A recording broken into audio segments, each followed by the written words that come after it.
기도하옵나이다. 아멘. 말씀 보도록 하겠습니다. 말씀 누가복음 22장 19절에서 20절입니다. 누가복음 22장 19절에서 20절.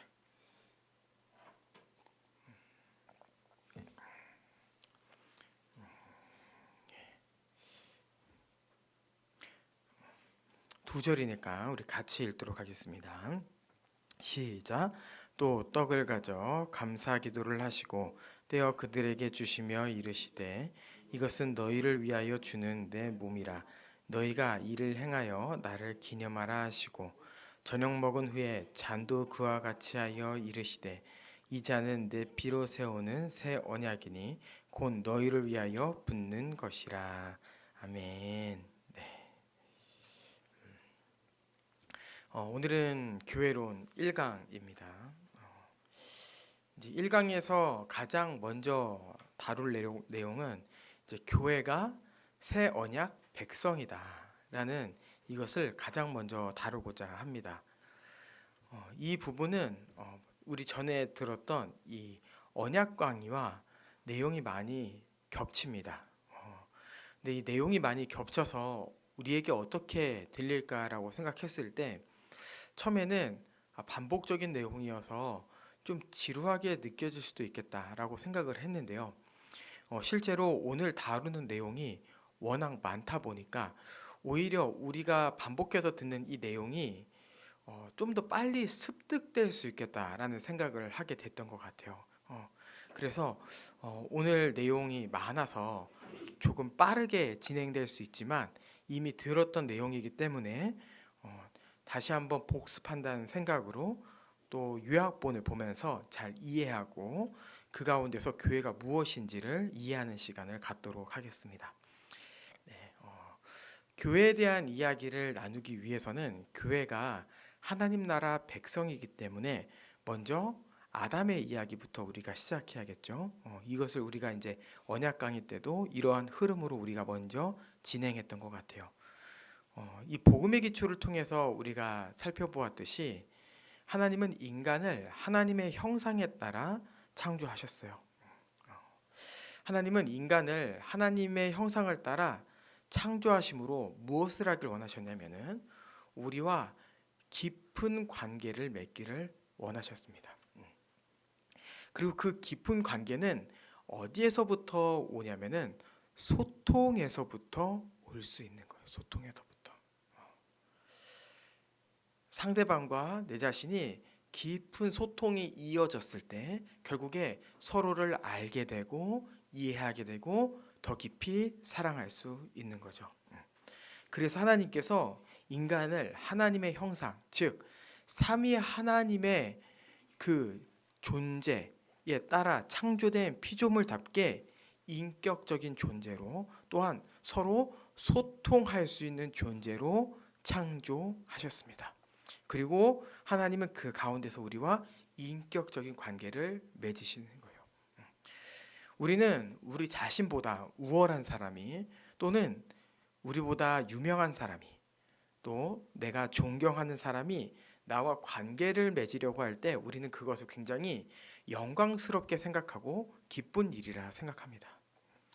그런데 우리와 관계 맺기를 원하는 사람이 피조물도 아닌 창조주이기 때문에 이것은 우리에게 있어서 굉장히 큰 영광이고 기쁨이에요.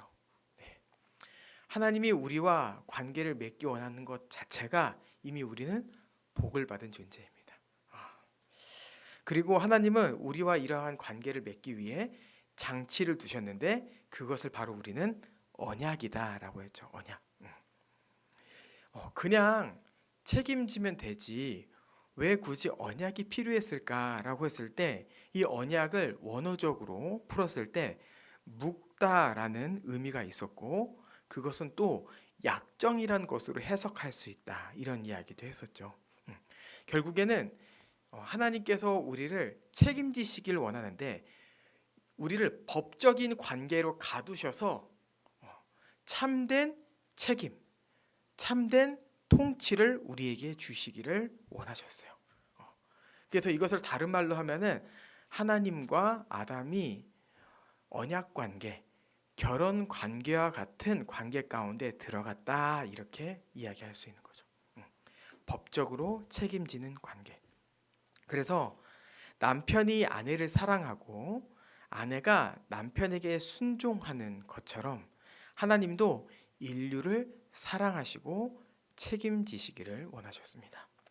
그리고 우리는 이것을 어떠한 언약이라 부르냐면은 창조 언약이라 부르죠. 창조 언약이다라고 부르죠.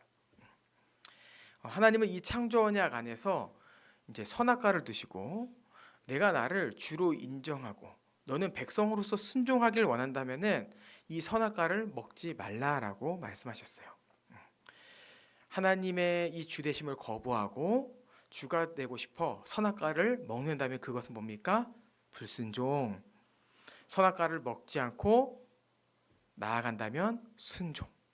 언약 관계의 유지가 일어나는 거죠. 이것은 아담에게 아주 쉬운 의무였습니다.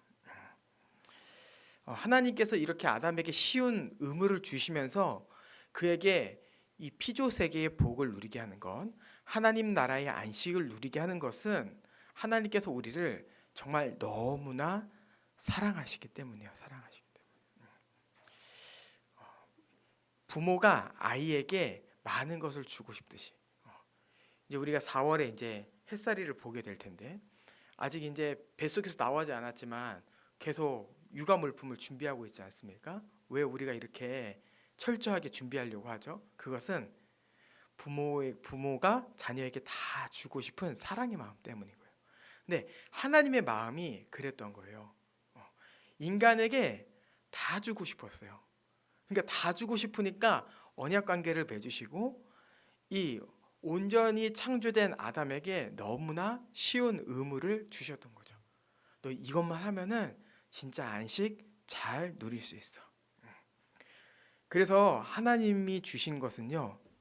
하나님이 복을 주시는 것은 인간에게 억압을 주기 위함도 아니고 부리기 위함도 아닌 이 아담이 결국에는 이 창조 세계 안에서 하나님 나라를 잘 누리길 원하는 것. 이것이 하나님의 계획입니다. 계획.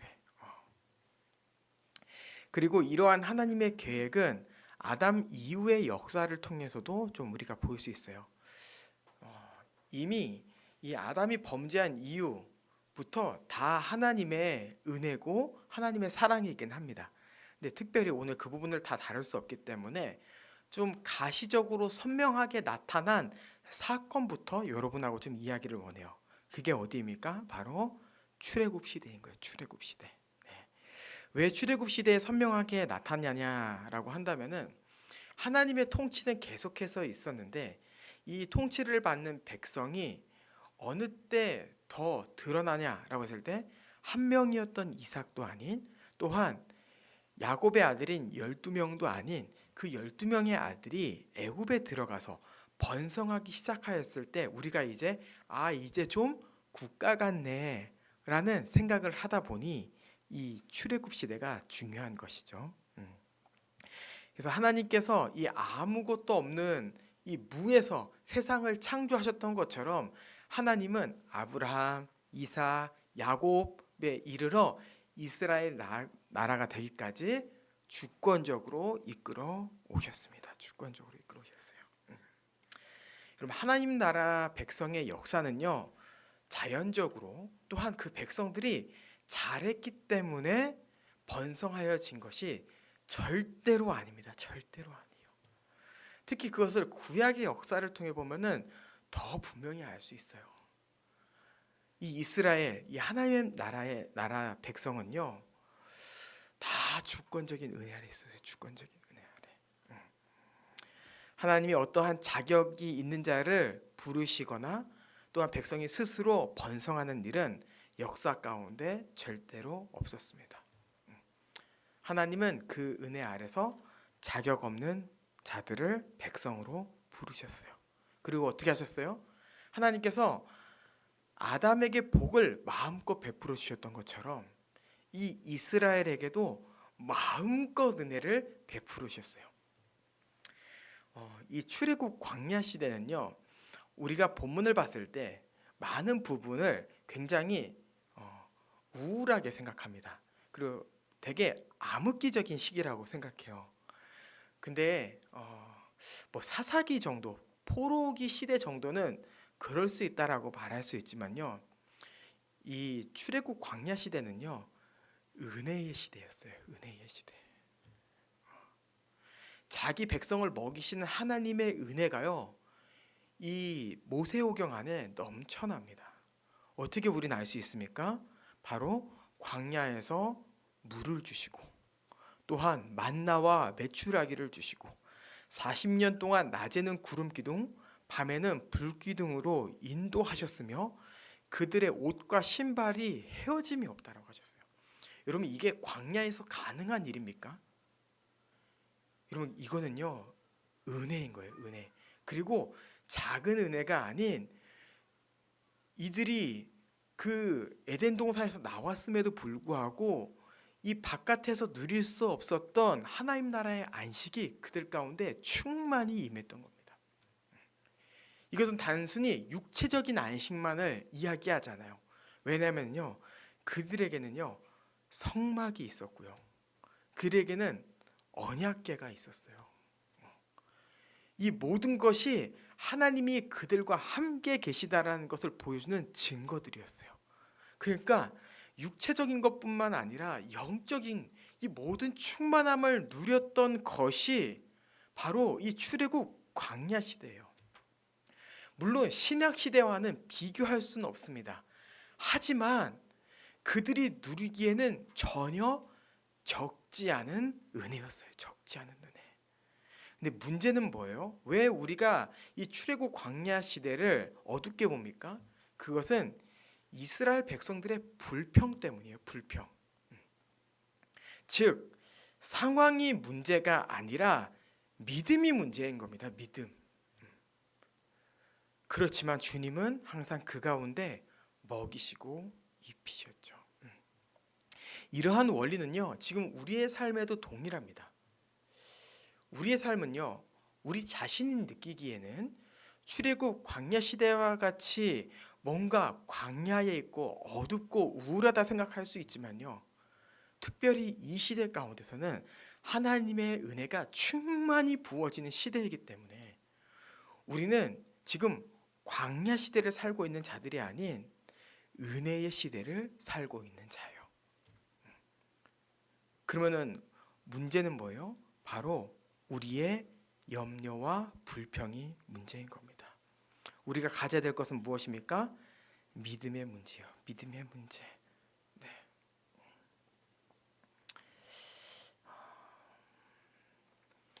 주님께서 우리를 먹이시고 입히시며 그것이 전에도 그랬고 지금도 그렇고 앞으로도 그럴 것을 우리는 반드시 기억해야 합니다.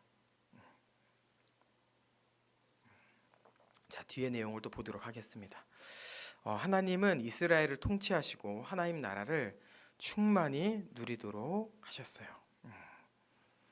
그리고 이 모든 은혜는 제가 아까 뭐 사사 시대나 포로기 시대도 그럴 수 있어요라고 얘기했지만 사사 시대도 그렇고 포로기 시대도 그렇고 하나님의 이 신실한 사랑은 끊어진 적이 없었습니다. 끊어진 적이 없었어요.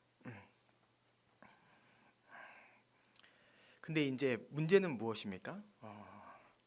문제는 무엇이냐면은 이 언약 관계라고 하는 것은 쌍방의 의무가 있다라는 게 문제였어요. 그러니까 하나님은 너무나 신실하세요. 하나님은 자기 백성들을 너무나 사랑하시거든요. 근데 언약 관계 안에 들어온 이상 인간은요 그 언약 관계 안에서의 의무를 실행해야 됩니다. 그것이 아담 때도 보여지고요. 이 뒤에도 마찬가지예요. 어떠한 의무? 순종이라는 의무. 근데 이 굳은 마음을 가진 이스라엘 백성들은 이 언약 관계를 유지할 수 없었던 거죠.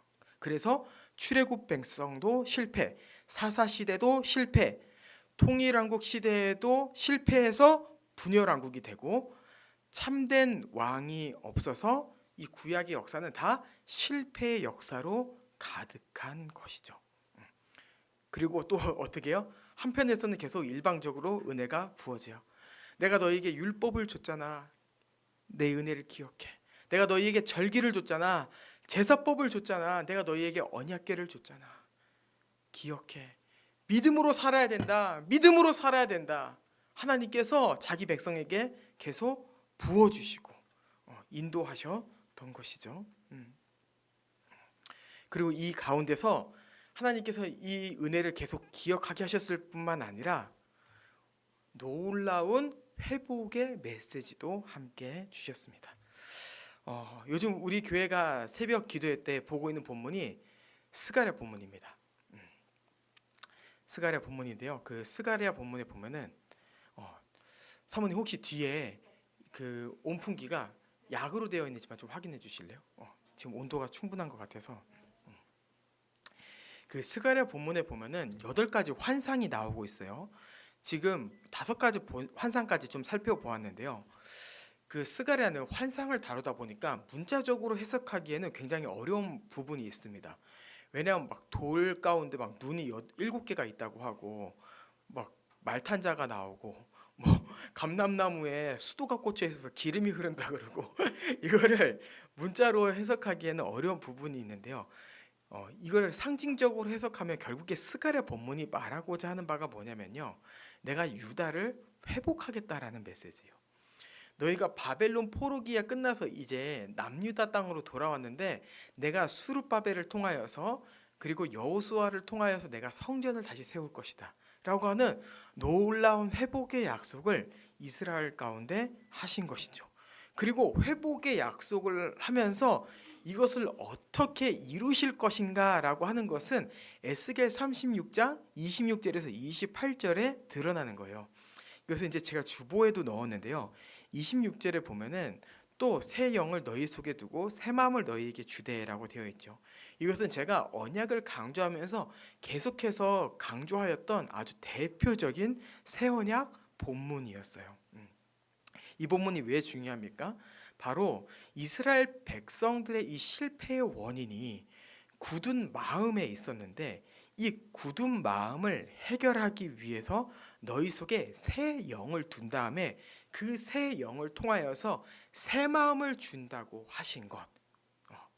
이름을 통하여서 결국에는 하나님의 율례를 행하며 규례를 지킬 수 있는 백성, 실패하지 않는 백성을 세우겠다라고 하는 것이 있기 때문에 굉장히 중요한 본문이며 우리는 이 언약의 은혜를 지금 누리고 있는 겁니다. 이 새 언약은요. 이 새 언약을 이야기할 때 대조하는 것이 옛 언약인데 창조 언약부터 다윗 언약까지 있었던 일들을 비교할 수 없을 정도로 다른 성격의 언약이 나타났어요. 창조 언약부터 다윗 언약까지는요. 점진적인 발전만 보여줬습니다. 근데 다윗 언약부터 새 언약을 넘어가면서 이제 옛 언약과 새 언약의 구분이 나타나는데 이 두 언약의 구분을 통하여서 우리가 분명히 알 수 있는 것은 뭐냐면은 이것은 단순히 점진적인 발전이 아닌 완전히 새로운 시대가 도래한다는 언약이구나 라는 것을 우리는 분명히 기억해야 되는 거예요. 분명히 기억해야 돼요. 아담 때 있었던 그 백성이 좀 더 많은 것을 누렸고 점점 지나가서 다윗 언약 백성들은 더 많은 것을 누렸네. 이러한 차원이 아니라 완전 다른 성격, 다른 유형의 백성이 나타나는구나 라는 것을 우리는 볼 수 있는 것이죠. 그리고 이것에 있어서 이제 중심인 인물이 다윗의 혈통으로 오신 예수 그리스도인 겁니다. 예수 그리스도.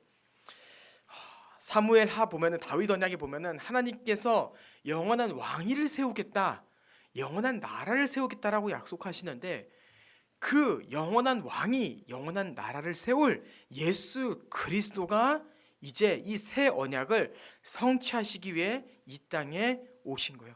그리고 그분이 오셔서 하신 것이 무엇입니까? 회개하라, 하나님 나라가 가까이 왔다라고 했습니다. 왜요? 왕이 왔잖아요. 왕이. 왕이 온 것부터 이미 회복이 됐다라는 것을 보여주는 거예요. 네. 그리고 그분이 하신 것이 뭐예요? 아무것도 아닌 물고기를 잡는 어부, 사람들에게 무시받는 세례, 다혈질인 요한과 야고보, 이런 다양한 부류의 사람들, 아무런 자격이 없는 사람들을 부르셔서 자기 백성을 삼으시고 하나님 나라의 일을 보여주셨어요. 그리고 중요한 건 무엇입니까? 바로 그분이 하나님과 새 언약을 맺은 당사자로서 모든 율법에 순종하셨다는 거예요. 순종하셨다는 것. 여러분, 앞에 있는 모든 백성들은 실패했습니다. 왜 실패했습니까? 순종하지 못하고 불순종했기 때문에 실패했어요. 근데 하나님께서 실패하지 않는 백성, 승리하는 백성을 어떻게 세우신 거예요? 그 예수 그리스도를 순종하게 하심으로라고 하는 거예요. 하나님이 새 언약을 주시면서 우리와 언약을 맺었다면요, 그것은 절대로 새 언약이 아니었을 겁니다. 왜냐하면 그 구약의 이스라엘과 우리는 별로 다를 게 없거든요. 근데 주님께서는 이 방법을 완전히 바꾼 거예요. 완전한 하나님이시자 완전한 인간인 그 예수 그리스도를 이 땅에 보내심으로 백성이 지내야 될 의무를 죄인에게 부어주신 것이 아닌 동정녀 마리아에게 나신 예수 그리스도에게 그 의무를 부어주신 거죠. 예. 그리고 이 인류가 감당해야 될 언약적 의무를 예수 그리스도가 감당하셨어요. 네. 사모님, 지금 제가 약간 하울링이 들리는데 이거 좀 가져가 보실래요? 네. 네. 뒤에가 웅 약간 이런 소리가 나가지고. 네. 그리고 이제 예수님께서 우리가 감당해야 될 이 불순종의 결과를 대신 감당하시기 위해 십자가에서 죽으셨습니다. 여러분, 이 예수 그리스도의 죽음은 어떠한 죽음입니까? 바로 아담에게 가죽옷을 주심으로 보여주셨던 구원의 결과였습니다. 이삭을 대신하여 번제물이 되었던 그 순양의 결과였습니다. 출애굽 사건에 중요한 역할을 했던 문설주의 발은 이 유월절 어린 양 피의 결과입니다. 이스라엘을 대신하여 광야에 쫓겨나고 낭떠러지에서 떨어지며 죽임을 당했던 아사셀의 두 염소를 보여주는 결과였습니다. 이 모든 그림자들이 결국에 예수 그리스도의 십자가를 통하여 드러났으며 결국에 이것을 통하여 새 언약의 성취가 나타난 것이죠. 옛 언약 백성은 실패하였지만 예수 그리스도는 승리하셨습니다.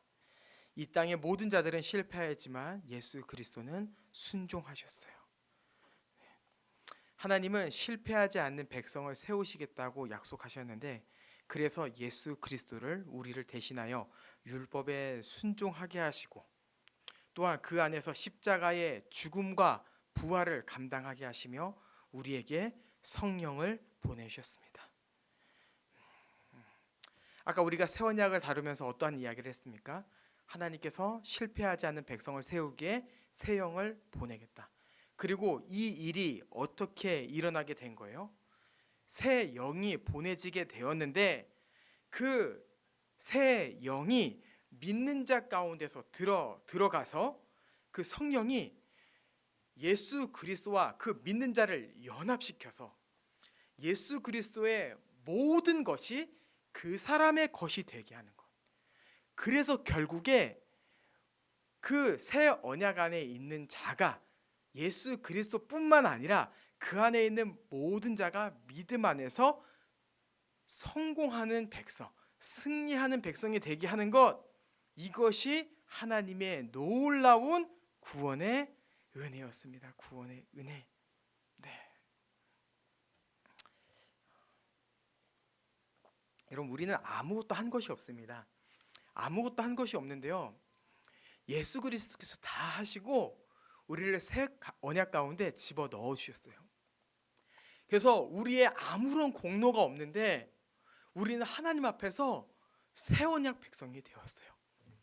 여러분, 그리고 예수 그리스도 안에 들어갔다는 게 얼마나 놀라운 은혜인 줄 아십니까? 만약에 우리가 이 땅에서 이 언약적 의무를 감당하지 못하고 불순종했다면 우리는 어떻게 되었을까요? 우리가 머릿속으로 생각했을 때는요, 새 언약에 들어왔지만 불순종하면은 다시 그 언약 관계 가운데 나가지고 다시 또 예수 그리스도를 의지하면 새 언약 가운데 들어가고, 여러분 그렇게 생각할 수 있지만요, 하나님의 이 놀라운 은혜는 우리를 그러한 방식으로 세우지 않았어요. 우리의 어떠한 행위로 우리가 새 언약에 있었다가 나갔다가 들어왔다가 하는 것이 아닌, 우리가 불순종함에도 불구하고 그 언약 관계는 항상 유지되도록 하셨습니다. 왜 그렇습니까? 그 언약 관계의 결과가 우리에게 달린 것이 아닌 우리의 대표자인 예수 그리스도께 달리도록 하셨기 때문이에요.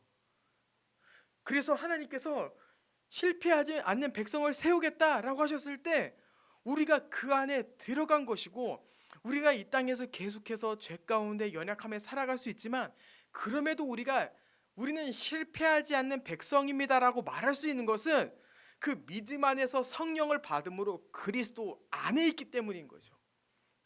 우리가 이러한 놀라운 은혜를 경험하게 되었어요. 놀라운 은혜를. 그래서 하나님께서 창세 때부터 자기 백성을 세우기를 원하셨는데 그 결과가 우리로 나타내지게 된 것입니다. 그리고 그 가운데서 예수 그리스도는 이 새 언약의 당사자로서 너무나 중요한 역할을 하셨던 거예요. 그리고 이제 우리는 고백하는 겁니다. 아, 우리가 새 언약 백성이구나. 그리고 우리는 그 우리를 무엇이라 표현해야 됩니까? 바로 성경은 그것을 교회라고 표현하고 있는 겁니다. 교회. 영광스러운 이름 교회. 영광이 충만한 그 이름 교회입니다. 교회. 네. 교회는요, 구약에서부터 나타난 하나님 나라 백성입니다. 성경은요, 교회를 다양하게 표현을 하고 있어요.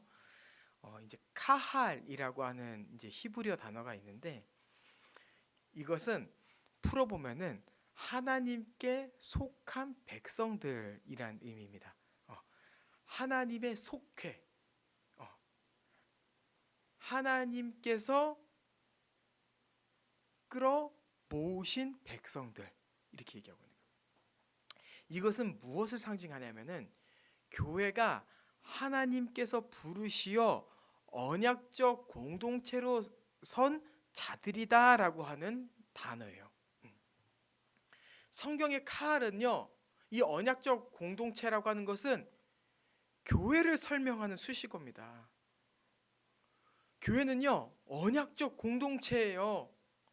그냥 사람들이 모이고 싶어서 모이고 친한 사람들끼리 모여서 그냥 즐기고 교제하고 한 것이 아닌 하나님의 언약 안에 들어온 공동체가 바로 교회예요. 자, 두 번째, 에클레시아. 에클레시아는 하나님께서 부르셨다라고 하는 거예요. 근데 여기서 이제 에클이라고 하는 단어는 받기라는 단어고, 레시아라고 하는 것은 부르셨다라고 하는 거죠. 그러니까 어떻게 되는 거예요? 에클레시아라고 하는 것은 밖에서 부르셨다라고 하는 거예요. 이걸 왜 얘기하냐? 바로 죄에서 건진받아서 주님께 속하게 된 백성들을 설명하기 위한 표현입니다. 그리고 이게 바로 교회예요. 교회는요, 밖에서 부름받은 자들이요. 밖이 뭐예요? 죄에서 부름받은 언약 공동체가 바로 교회예요. 그리고 우리가 영어로 뭐라고 합니까? 처치라고 하는 처치. 이 처치는요, 퀴리아코스라고 하는 단어에서 온 것입니다. 근데 이게 퀴리아코스라고 하는 단어는 좀 어떠한 단어이냐면은 백성이 모인 곳, 이러한 좀 의미를 가지고 있어요. 그러니까 좀 장소적 의미가 되게 강합니다. 그래서 이것을 직역하면 뭐 주님의 집 이렇게 표현을 하고 있는데요. 이게 이제 처치라는 개념으로 온 거예요. 근데 이 키리아코스도 그렇고 처치도 그렇고 이게 장소적인 개념이 크다 보니까 이게 점점 오면서 현대 교회에 와서 어떠한 인식이 생기는 거예요? 교회는 장소야. 교회는 건물이야. 이러한 개념이 생긴 겁니다. 근데 실제로 이 키리아코스 처치라고 하는 것은 건물이다, 장소이다라는 개념을 설명하기 위함이라기보다는 주님의 몸이다라는 것을 설명한 거예요. 주님의 몸이다. 그의 몸이다. 그리고 이 단어들 카할, 에클레시아, 이 키리아코스, 처치 이 모든 것은 다 공동체적 개념이 들어있다는 것을 우리는 반드시 기억해야 돼요. 교회는 예수 그리스도께 속한 자이며 그의 몸이에요. 하나님이 세우신 교회는 구약의 성취입니다. 그리고 이 앞에서 말한 모든 의미들이 다 우리에게 압축되어 있는 거예요. 그래서 이 세상 사람들이 교회에 대한 반감을 가지고 있지만, 어떤 직분에 대한 반감을 가지고 있고, 목회자에 대한 권위를 무시하고 따르려고 하지 않는 이 세상의 풍토가 있지만, 우리는 그럼에도 불구하고 이 유기체적이며 조직체적이면서도 유기체적인 이 교회를 소중하게 생각하고 이 단어를 잘 사용해야 됩니다. 이 단어를 잘 사용해야 돼요. 네. 그래서 오늘 설교의 제목이 새 언약 백성인 교회 이렇게 되어 있는데요. 여기서 한 단어를 더 붙이고 싶습니다. 새 언약 백성인 교회의 영광이라는 단어를 더 추가하고 싶어요. 혈통적인 유대인은 여러분 이제 언약 백성이 아닙니다.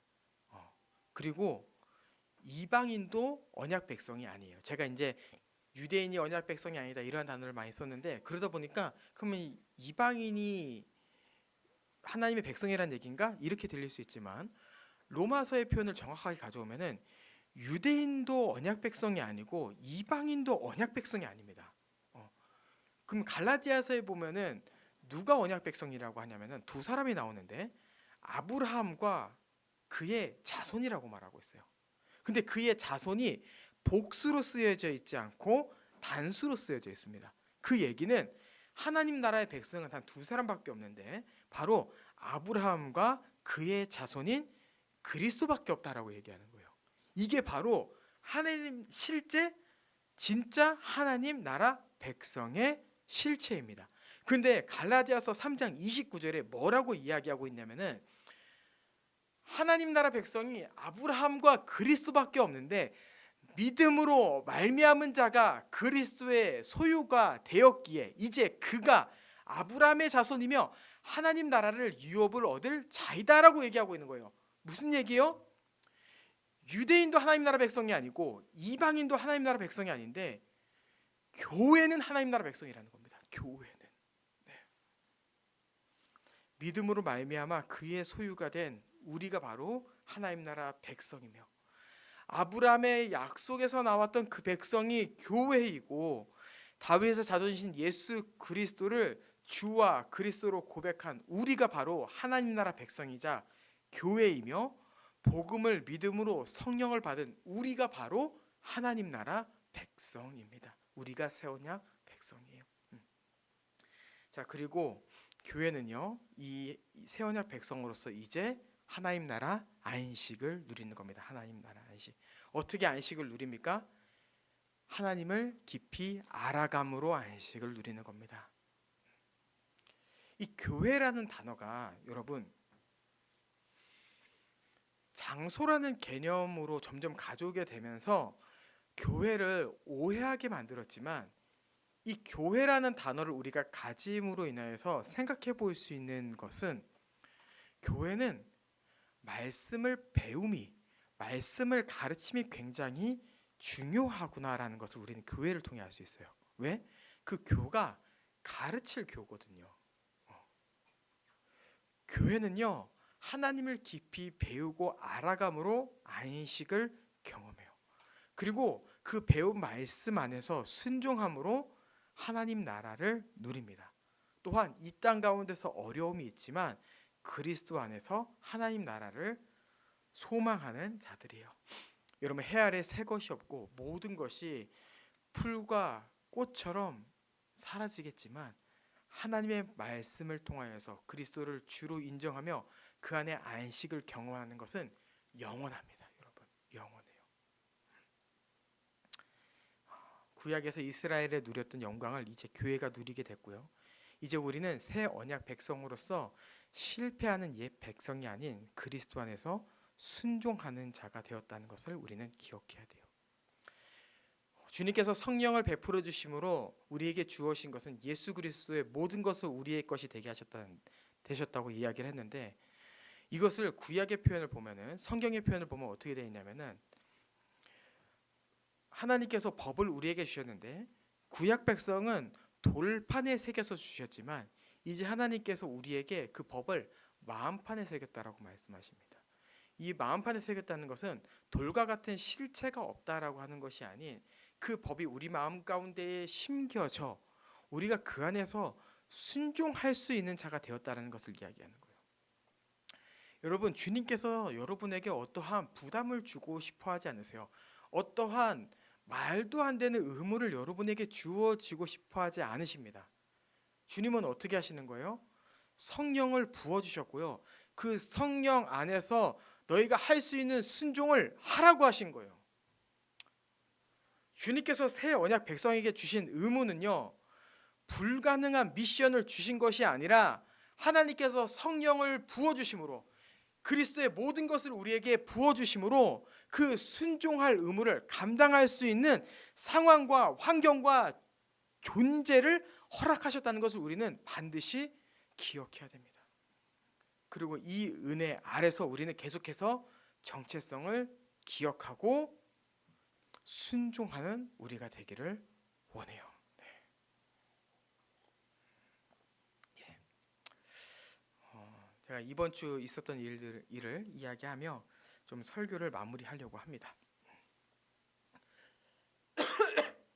예. 지난 삶을 좀 되돌아보면서 나는 어떻게 하나님 나라를 경험하고 있나 이런 좀 생각을 해보게 됐어요. 왜냐하면은 이 하나님 나라라는 개념이 굉장히 추상적이면서도 포괄적인 개념이었기 때문입니다. 그래서 나는 지금 어떻게 하나님의 나라를 누리고 있지?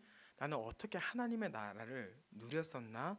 라고 생각했을 때 제 삶의 어려움은 항상 있었더라고요. 뭐 청소년기에도 그렇고 그다음에 성인이 되어서도 그렇고 결혼하고 나서도 그렇고 육아 후에도 그렇고 어려움은 항상 있었어요. 근데 왜 나는 그 가운데서 가장 기뻤지?